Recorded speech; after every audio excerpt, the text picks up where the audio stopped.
Pada acara pembukaan pelatihan dasar CPNS Mahkamah Agung di BDK Palembang, Saifuddin tegaskan ASN yang berakhlak. Inspektur Jenderal Kementerian Agama RI, Faisal Ali Hashim, beri apresiasi luar biasa untuk Studio LTP Balai Diklat Keagamaan Palembang. Bekerja sama dengan Universitas Andalas, Balai Diklat Keagamaan Padang menggelar kegiatan dialog interaktif yang berhasil menarik perhatian 200 mahasiswa.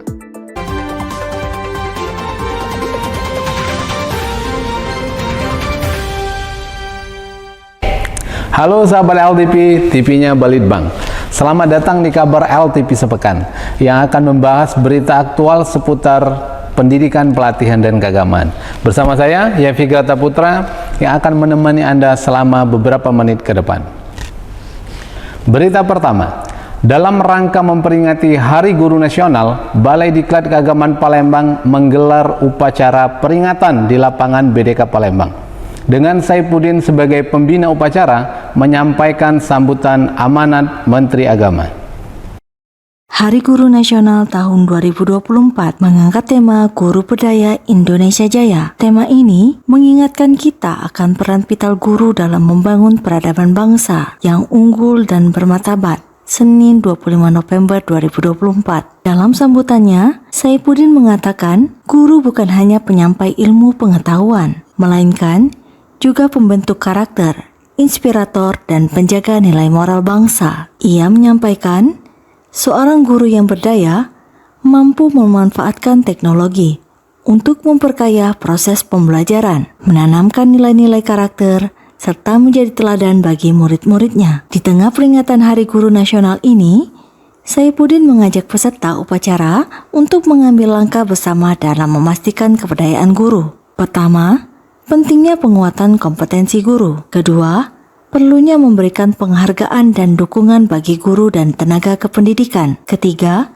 perlunya meningkatkan kemitraan strategis. Keempat, pendidikan karakter sebagai prioritas dari objek pembelajaran oleh guru. Dan terakhir, Saifuddin mengajak semua tenaga pendidik dan semua kalangan untuk mendukung pendidikan di Indonesia dalam melahirkan generasi emas. Hari ini kita sama-sama memperingati Hari Guru Nasional. Bagaimana kita kemudian memberikan support atau bersama-sama jalan bersama guru untuk membangun umat ya, mendidik anak bangsa. Karena sejatinya guru bukan hanya memberikan ilmu saja, tetapi guru juga adalah mampu membentuk karakter seorang siswa. Sukses, selamat Hari Guru. Mudah-mudahan guru-guru kita senantiasa mendapat kemuliaan baik di dunia maupun di akhirat. Assalamualaikum. Acara pembukaan pelatihan dasar CPNS golongan 3 Angkatan 1 dan 2 Mahkamah Agung untuk Provinsi Sumatera Selatan, Jambi, Lampung, dan Kepulauan Bangka Belitung secara resmi dibuka di Balai Diklat Keagamaan Palembang Senin 25 November 2024. Acara ini dihadiri oleh para peserta yang terdiri dari 76 orang CPNS yang akan mengikuti pelatihan. Latsar ini sudah berlangsung dari tanggal 30 September dan akan berakhir pada 30 November. Ketua Panitia Latsar, Mona Arida Oktaria SIP dalam sambutannya melaporkan, Latsar ini sudah dilakukan dalam beberapa bulan dengan jam pelajaran yang sudah ditentukan. Mona mengatakan tujuan kegiatan untuk membangun jiwa dan karakter baru bagi CPNS dalam menunjukkan kemampuan pada kompetensinya masing-masing. Ia menambahkan, dalam proses pelatihan, BDK Palembang menyiapkan 12 tenaga profesional yang berasal dari lembaga tinggi. Sementara itu, Kepala Balai Diklat Keagamaan Palembang, Dr. Haji Saifuddin SAG MSI, menegaskan pentingnya disiplin dan kompetensi dalam menjalankan tugas sebagai ASN. Saifuddin juga mengingatkan peserta tentang esensi dari menjadi ASN yang berakhlak. Ia mengatakan, ASN harus memiliki orientasi pelayanan yang baik, bertanggung jawab, akuntabel, kompeten, harmonis, loyal, adaptif, dan kolaboratif. ASN menuntut adanya disiplin. ASN menuntut adanya peningkatan kompetensi masing-masing sehingga ketika masuk ke ruang kerja masing-masing tahu tugas, tahu fungsi, tahu yang dikerjakan, tahu cara melayani. Pada pelatihan dasar calon pegawai negeri sipil CPNS golongan 3 Mahkamah Agung, Kepala Bidang Penyelenggara Pusdiklat Menpin MARI Yustiar Nugroho menyampaikan materi muatan teknis substansi lembaga dan pentingnya kesiapan mental dan kepemimpinan. Pada Senin, 25 November 2024, di Smart Class Balai Diklat Keagamaan Palembang, Yustiar Nugroho mengutip definisi troubleshooter menurut Kamus Merriam-Webster yang menggambarkan peran penting seseorang dalam menyelesaikan masalah. Ia menekankan pentingnya kesiapan dan semangat dalam menjalankan tugas, serta memberikan contoh konkret melalui skenario pekerja, seperti seorang peserta mendapat panggilan telepon pada berbagai waktu yang berbeda dan respon yang diharapkan. Pesan ini dimaksudkan untuk menggambarkan kesiapan mental yang diperlukan dalam menghadapi tuntutan pekerjaan, di mana setiap perintah harus dijalankan dengan penuh tanggung jawab dan semangat. Ia juga menggarisbawahi kepemimpinan bukan hanya soal posisi, tetapi tentang kemampuan mempengaruhi orang dan menyelesaikan masalah. Seorang pemimpin sejati harus bisa memberikan solusi yang tepat untuk setiap masalah yang muncul. Inspektur Jenderal Kementerian Agama RI, Faisal Ali Hasim, melakukan kunjungan sekaligus mengisi acara talk show di studio LTP Balai Diklat Keagamaan Palembang, Selasa 26 November 2024. Dalam talk show-nya, Faisal mengungkapkan pengembangan dan pembaruan studio ini sangat penting agar Kemenak dapat terus menjangkau masyarakat secara lebih luas dan efektif. Menurutnya, digitalisasi dan media sosial dapat dimanfaatkan secara maksimal untuk menyebarluaskan informasi dan pelayanan yang lebih baik kepada publik. Faisal juga menekankan pentingnya perubahan cara kerja dalam organisasi Kemenak, terutama dalam menghadapi tantangan zaman yang semakin maju dengan pesat. Ia mengatakan bahwa Kemenak harus menyesuaikan diri dengan perkembangan zaman dan teknologi. Untuk itu, pegawai Kemenak harus memiliki semangat untuk terus berinovasi dan tidak berpuas diri dengan cara-cara kerja lama. Ia mengingatkan bahwa jika tidak mengikuti perkembangan, Kemenak bisa ditinggalkan oleh masyarakat yang semakin mengandalkan media sosial dan teknologi digital dalam mencari informasi. Faisal juga mengingatkan kepada seluruh pegawai di Kemenak untuk terus menjaga semangat inovasi dan kreativitas dalam menghadapi tantangan yang ada. Maka salah satu peran dari Irjen itu adalah memetakan risiko tujuan yang mengancam pencapaian tujuan itu harus dari awal dimitigasi, diidentifikasi. Nah, lalu nanti dibuatkan mitigasi sehingga tujuannya bisa tercapai. Pada Selasa 26 November 2024, Kepala Badan Moderasi Beragama dan Pengembangan SDM Kemenak RI, Suyitno, mengisi materi profesionalisme ASN secara klasikal dalam kegiatan pelatihan dasar CPNS Mahkamah Agung di ruang Smart Class BDK Palembang. Dalam materinya, Profesor Suyitno menyampaikan tentang Astacita yang menjadi program pemerintah yang berisi tentang 8 visi, 17 program prioritas, dan 8 program hebat cepat tepat. Suyitno menerangkan inilah yang akan dikerjakan pemerintah selama 5 tahun ke depan, dan kita semua yang menjadi ASN ini harus merujuk ke 8 Astacita tersebut. Suyitno juga menerangkan salah satu program besar Presiden adalah program makan bergizi gratis untuk mencegah stunting, faktor gizi. Sebab salah satu yang membuat anak-anak bangsa cerdas adalah faktor gizi.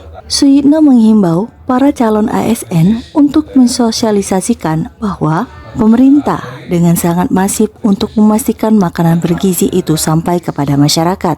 Tak lupa, Profesor Suyitno juga menyampaikan tentang digitalisasi pemerintahan atau e-government, bahwa semua ASN itu harus melek digital, melayani masyarakat dengan cepat dan tepat, tetapi yang lebih penting adalah sebagai manajemen pemerintah yang lebih efisien untuk melayani dan mengedukasi masyarakat, jelas Suyitno. Terakhir, Suyitno berpesan bahwa internet ini seperti mata pisau. Di satu sisi bisa memberi manfaat dan edukasi, namun di sisi lain juga bisa merugikan. Maka bijaklah menggunakan internet semata-mata untuk mengedukasi. Upacara penutupan pelatihan dasar calon pegawai negeri sipil CPNS golongan 3 Mahkamah Agung tahun 2024 untuk angkatan 1 dan 2 seprovinsi Sumatera Selatan, Lampung, Jambi, dan Kepulauan Bangka Belitung telah resmi dilaksanakan di Aula Balai Diklat Keagamaan Palembang pada Sabtu 30 November 2024. Acara penutupan ini turut dihadiri oleh Kepala BDK Palembang Dr. Haji Saipuddin SAG MSI, Kasubag TU Haji Mukmin SHI MSY, serta Widya Iswara dari BDK Palembang dan Pusdikat Menpim, Kasubit Informasi dan Pelaporan Pusdikat Manajemen dan Kepemimpinan Mahkamah Agung RI Serli SE. Reza Putra Buana, salah satu perwakilan peserta Latsar MA tahun 2024, menyampaikan, pembelajaran ini sangat bermanfaat dalam menjalani kehidupan nantinya sebagai abdi negara dalam bingkai keluarga ASN Mahkamah Agung. Ia juga, setelah mendapatkan materi aksi bela negara, ASN berakhlak dan smart ASN, ia dan para peserta Latsar akhirnya memahami tanggung jawab dan peran sebagai ASN. Ketua Tim Pelatihan dan Tenaga Administrasi, Mona Arida SIP, dalam laporannya mengatakan, pelatihan yang dilaksanakan selama 74 hari dari tanggal 9 September sampai dengan 30 November 2024 dengan materi pelatihan sebanyak 647 jam pelajaran yang terdiri dari MOOC, e-learning, dan klasikal telah selesai. Serli SE dalam sambutannya mengatakan, pelatihan ini dilaksanakan untuk membentuk karakter ASN yang profesional dan berkarakter. Di kesempatan yang sama, Saipuddin dalam sambutannya berpesan kepada para peserta untuk dapat memberikan kontribusi terbaik untuk satker masing-masing. Amanah yang diberikan oleh negara harus dijawab dengan profesionalisme, orang yang punya spesialis di bidangnya, dan mampu berperan memberikan kontribusi untuk satker. Balai Diklat Keagamaan Padang bekerja sama dengan Universitas Andalas menggelar kegiatan dialog interaktif tentang penguatan moderasi beragama bagi mahasiswa UNAN. Kegiatan ini mengangkat tema moderasi beragama, toleransi, dan generasi Z yang berhasil menarik perhatian 200 mahasiswa yang hadir. Kegiatan yang berlangsung di Gedung Serbaguna Fakultas Hukum UNAN dibuka oleh Kepala Badan Moderasi Beragama dan Pengembangan Sumber Daya Manusia Kemenak RI. Profesor Suyitno mengungkapkan moderasi beragama digali dari semua potensi, baik tradisi lokal maupun nilai-nilai universal agama. Orang-orang yang terbiasa hidup berdampingan dengan orang lain adalah sejatinya orang-orang yang moderat. Moderasi beragama itu digali dari berbagai wilayah termasuk tanah ini. Kepala BDK Padang, Risani, juga mengungkapkan moderasi beragama hadir untuk memberikan cara pandang, bersikap, dan berperilaku bagi masyarakat luas, termasuk di lingkungan generasi Z. Sebagai tuan rumah, Rektor UNAN diwakili Wakil Rektor Bidang SDM dan Teknologi, Profesor Kurnia Warman, mengapresiasi Kementerian Agama karena menjadikan UNAN sebagai tempat penyelenggara kegiatan ini. Selanjutnya, BDK Padang dan UNAN juga menandatangani nota kesepahaman atau MOU yang disaksikan Kepala BMPSDM Profesor Suyitno. Demikian kabar LTP sepekan. Saksikan terus informasi aktual di kabar LTP sepekan lainnya. Studio LTP menerima pengajuan pembuatan video untuk menghasilkan video yang berkualitas. Daftarkan segera di link pada deskripsi box. Jangan lupa share, like, and subscribe YouTube LTP Balitbang. Saya, Yapi Grata Putra, dan kru LTP yang bertugas mengucapkan terima kasih. Sampai jumpa LTP TV-nya Balitbang.